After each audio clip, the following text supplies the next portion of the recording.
Hey friends, welcome to Gardening with Creekside. Today we are doing a little bit of a road trip. I have traveled far. I did. I went up to Mimi's. So I am at Mimi's house, not far at all, like 100 yards. We are working on a bed of hers. And she has kind of struggled with kind of the design. And so she was like, Jenny, help me. And I was like, oh, happily, Mama. So we are up here today to help give some color and some life and so just some fun pizzazz to a flower bed. So here we are, just to kind of give you a reference of where we are. This is their garage. So this is the side of their garage. You drive in from this way, and of course then there's a human door, as I call it, right here. Years and years ago, this also was the original garage. So my parents have been on this property for 47 years, give or take a couple of months, and this was always the spot for the garage. However, the original design was that you came in from this way. The reason I'm telling you that is because underneath these flower beds is still a lot of gravel, and of course they have brought soil in and to build it up, and you can see that they have some, some old massive azaleas that were not originally there. They've been planted. I mean, this structure's been here for 20 years, but in relative terms, it is, quote, new. But the bed that she is struggling with is this little section right here. And this is in the shade until probably about 9:30 in the morning. And it's probably, I would say, maybe 12 to 15 feet long, and it has some nice depth to it. It's probably seven feet deep right here. So this is the space that we're working in.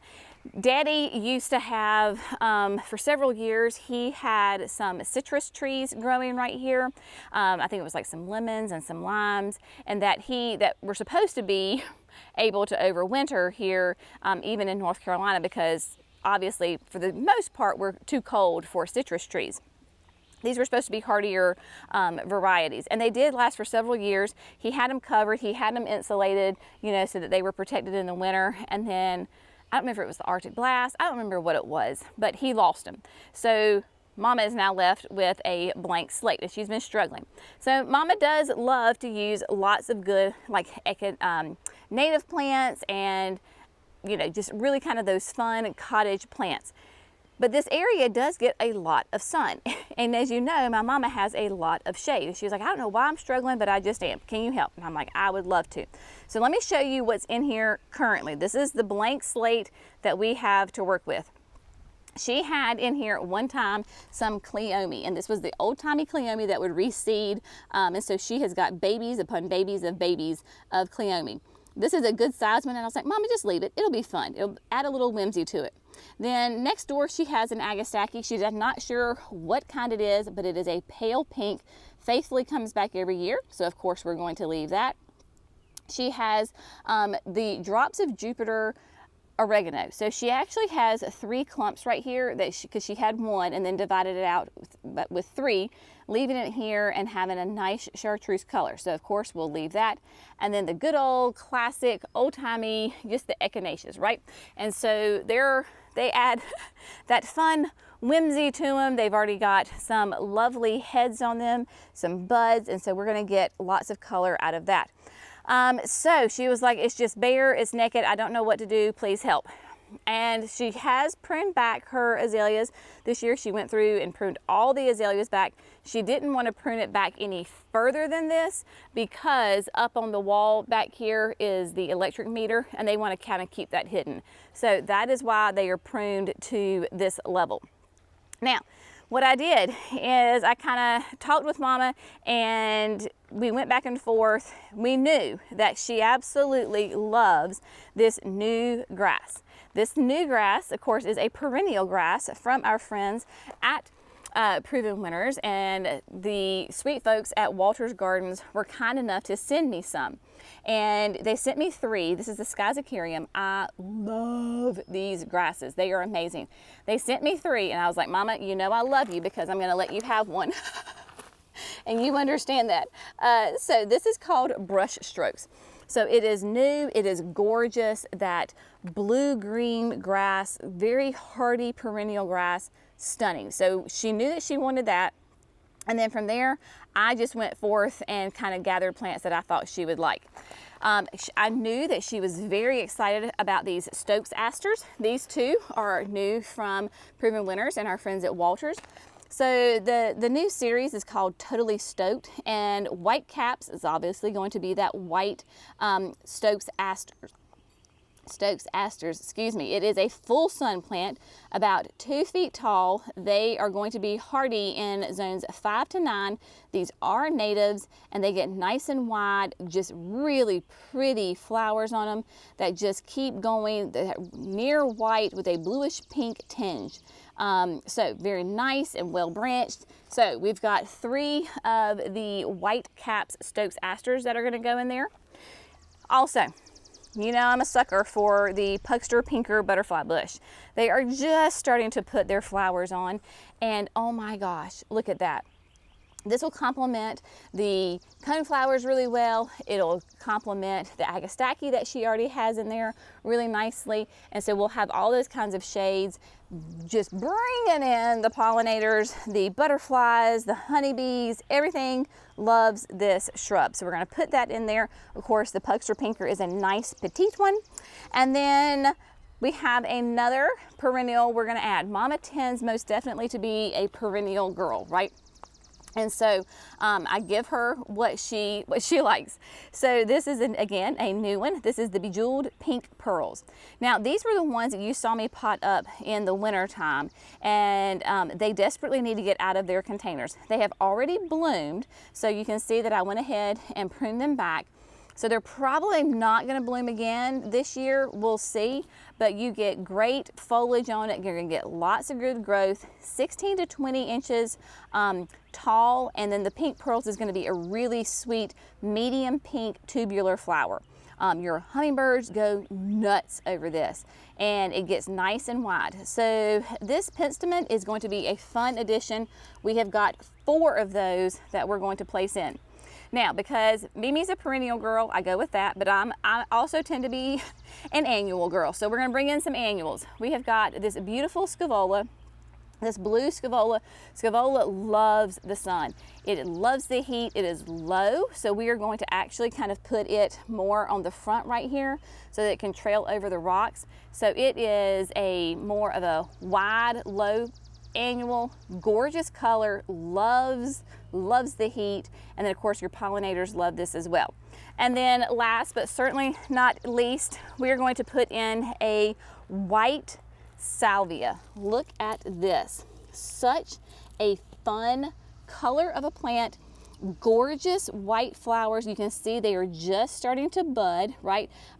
They've been up in the greenhouse. I actually trimmed them back a little bit. But this is going to be a really beautiful salvia that will bring in, again, the pollinators like crazy. This is going to be 14 to 24 inches tall, and then the width on it is going to be about somewhere around like 12 inches, so a foot. So this is going to be a great fun addition in here. So what Mimi and I are going to do, because we're already glistening. It's 11 o'clock in the morning, and whew, yeah. So I think we kind of have ideas of where everything's going to go. So what we're going to do is we'll get this placed, and then I think we'll go ahead and get it placed and planted, and then I'll meet you back here and I'll explain the design and everything and kind of give you a final look of this fun space at my mama's house.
Okay, my friends, so today's project at Mimi's is now complete and she loves it. She says it is fabulous.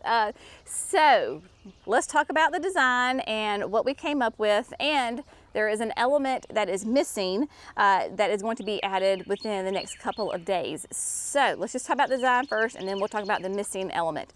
Basically, right, the scaevola is short and wide, so we put it down here between the oregano, and we did kind of put two plants together. So there are three groups, right, and so two plants each, gonna get nice and full. They're gonna spill over the rocks, but I love that star-shaped of this scaevola, and it brings that blue. So she doesn't have anything else in here that is the blue. And this is the horticultural blue. I know some of y'all are gonna look at that and go, that's purple. Well, I know, but in the horticultural world, they call this blue.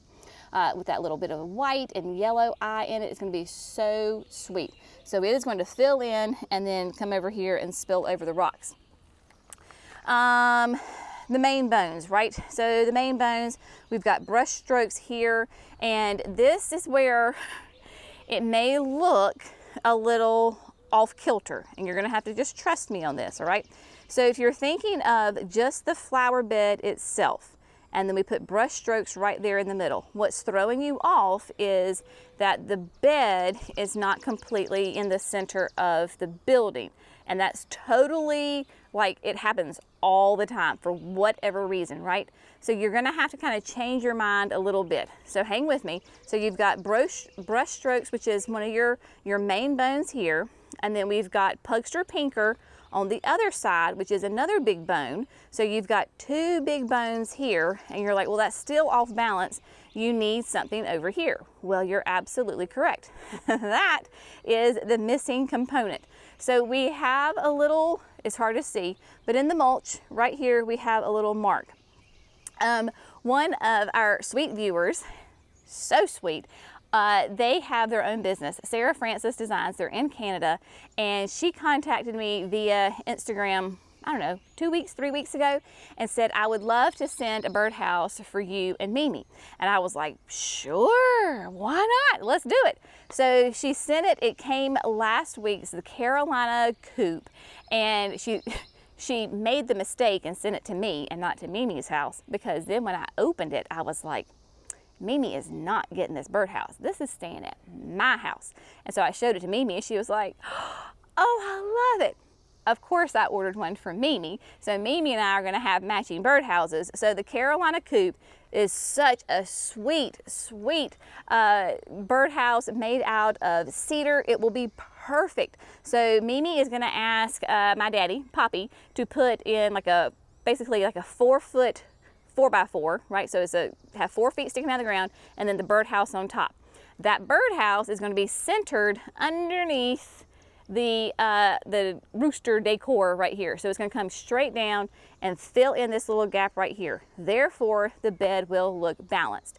So as soon as that birdhouse arrives, then they will get that installed. Going back, the asters. She loves the Stokes asters. So we've got 1, 2, and then the third one over here. And you can see this one has a nice little bloom on it, and it is that white, but it does have a little twinge of pinky blue to it. So that's really fun, and you can see there are other buds. So this will be just bloom, bloom, and bloom. We put a unplugged white salvia here on the corner. So we've got one here, and then we did a group of 2 between the grass and the pugster, and then one by itself over here. So again, remember, it looks a little odd, kind of by itself, and then we have 2 of the penstemons back here. The birdhouse will be right here, so that will fill in that spot. And then speaking of the penstemons, we have, like I said, there are 2 right here, and then there are these 2 right here. Right now, they look little. They look like they're lost. You've got to envision what they're going to be at maturity. So you're gonna have pinks and blues and purples and whites and all sorts of great fun colors in this flower bed, and so Mama is super excited about it. She loves it. The ground was, even though it had rock in it like gravel, it still has a lot of great organic material in there. So we added the biotone, of course, and then I brought Lambton Sea, but we really honestly don't need it because Mama has been so good and faithful about adding the, you know, aged pine bark fines and her leaf litter and all that great thing. So this was extremely rich soil. And so she's just going to keep it watered. She has her rain barrels just right off here to the side, so it will be easy for her to water. And other than that, it's just kind of sit back and watch it grow and fill in, and the pollinators will be here before you know it, loving on this flower bed. So hopefully this is giving you some ideas, a little bit of inspiration. If you have a troubling spot, whether it's a design issue because the bed just seems off, or maybe it's a sun issue, you just don't know what to do, hopefully you've gotten some ideas and some inspiration here. As always, we so appreciate you. Y'all have an amazing day. We'll see you in the next video. Bye, friends.